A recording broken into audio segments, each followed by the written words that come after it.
Welcome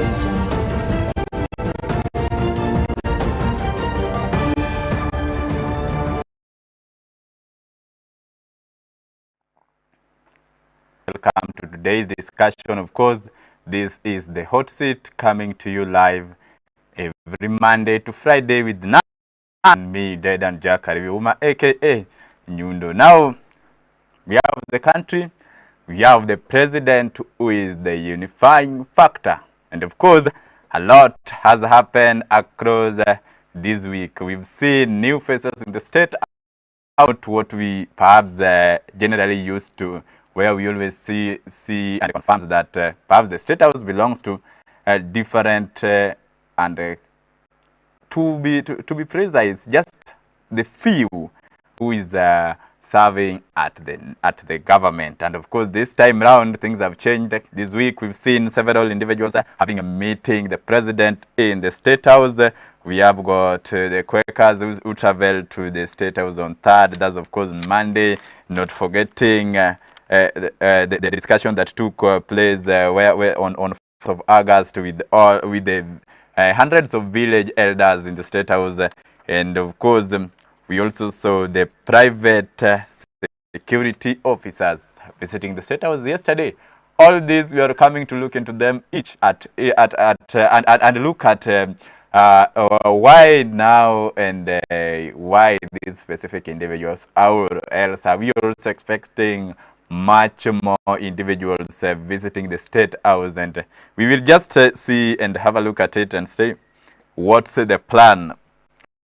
Starting on what just have happened, let's today just look at this particular visits in the state house, and now we shall start with what happened on Monday and see on where we saw several individuals visiting the state house. Of course, he was the friend church leaders at the state house, where he also calls the Western Kenya support ahead of 2027, and also renewed the call for development-based politics, and also said that the new development charter will ensure equity across.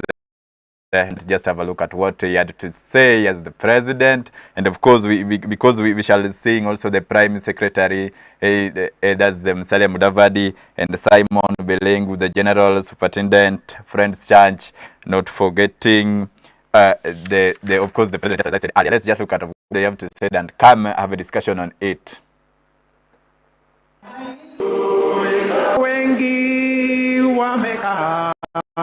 Not continue to employ guesswork in the development of our nation.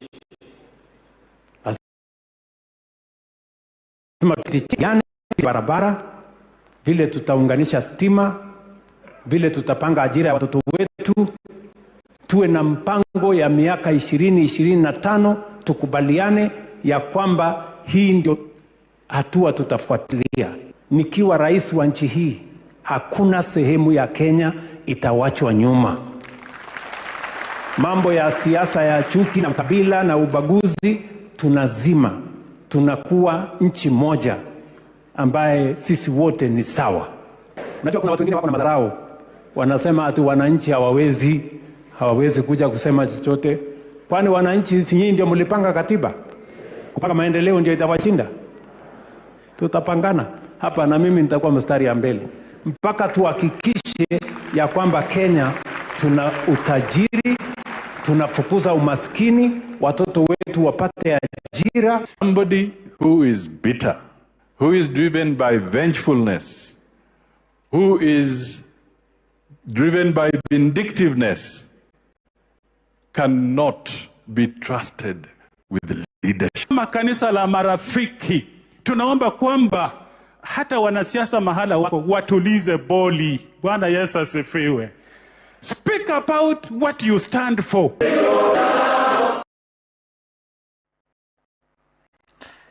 Yes, so just having a look into that, we've seen the president saying that in this current government, in his own government, there are a lot that the positive things that perhaps the nation needs to expect directly from him. And of course, I've got a higher target. He has talked of unity, and I said that in as much as people, we have got people from different categories, in as much as we have people from different communities having got different ideas, but at the end of it all, then we need to be a united nation, and of course we need to we need to like act with a lot of care as far as other individuals are concerned. Yes, talk of in his administration,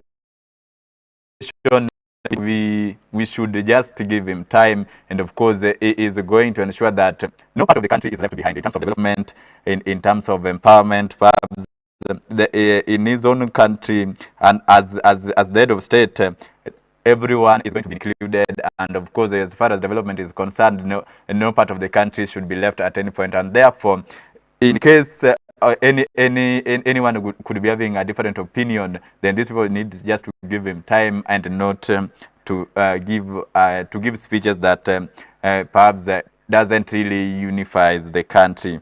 He has talked of chasing away poverty, and of course this is something that have been dragging the country behind, because this comes just as a result of lack of empowerment, or rather a lack of employment in the country. And now he has talked with poverty and ensure that at least each and every individual in the country can sustain him or herself. Now he has talked of we should avoid political hatred, we should avoid tribalism, we should avoid racism at all point. These are just some of the things that would like be encouraged at any time. That we always talk of this, because we see when we talk of tribalism and racism, these are things that is going to undermine the country, is going to undermine a community, and we can't, and as a nation we can't move on just like that, having just a specific discussion and see on what's really going to happen in the country, and at any point, just in case there is something that we need to expect, then in as much as we could have different thinking, we shouldn't be practicing any of these. Now, some of the things that the state talked of is now, as the people have been giving a different view in the State House, people have been considering State House in a different in a different manner. Of course, having a different communication as far as State House is concerned. He has encouraged citizens as general to try and look into State House just as like any other, any other office that belongs to that belongs to general Kenyans, and even the common mananchi, whereby we shouldn't be like having it viewed as if the State House only belongs to specific individuals, since it is the common mananchi who worked hand in hand and towards the existence of the State House, and therefore even when it's come to election, is the general Kenyans, everyone is given an opportunity, as far as you have got to elect the leader of choice, and whoever you shall elect as the president, of course, you to that State House, and therefore avoiding much that is said at any point. Moving on, just as I told you, we've seen, of course, the president also 4th of August, the president had got a meeting with several individuals, and that in that particular day, he met with the village elders, where we saw hundreds of individuals being present, and of I talked of a lot of things that people need to consider. I talked of so many things that in as much as people could have got any other opinion, then it must also consider the rest at any point, ensuring that they are also not left out at any given session. Now let's just look at what the president had to say, and what the PS, the Prime Cabinet Secretary Musalia Mudavadi, PS in and of course the CS in Chumba Murkomen, what they had to say generally, and later on the best plans, of course, that they have as the nation. Utukufu ulio mkuu kwa Mwenyezi Mungu, and be able to do better. Those who are in the education sector, you've looked at those in the healthcare sector, You've looked after all our students. And finally, as part of the national government administration, you have decided to look after our village elders. Village assistant chiefs watapata pesa AIE yao inatoka from 15,000 ya quarter to 30,000 na ile ya chief inatoka 30,000 to 50,000, Your Excellency. Beginning today, every village elder will receive a stipend. Hii sio bei ya uzalendo wenu. Uzalendo hauna bei. Hii ni ishara yetu kama serikali ya heshima ya taifa letu la Kenya kwenu na kutambua mchango wenu katika mambo ya uongozi ya taifa letu. Ndio sasa fahari yangu. Wakasema ya kwamba State House inapaswa kuwa mahali ya wafalme, mabalozi, waziri na wale wengine. Lakini mimi nimewajibu nikamwambia sijashusha hadhi ya State House. Nimeinua heshima ya wananchi wa Kenya. It has never come in my mind that I can be in the middle of State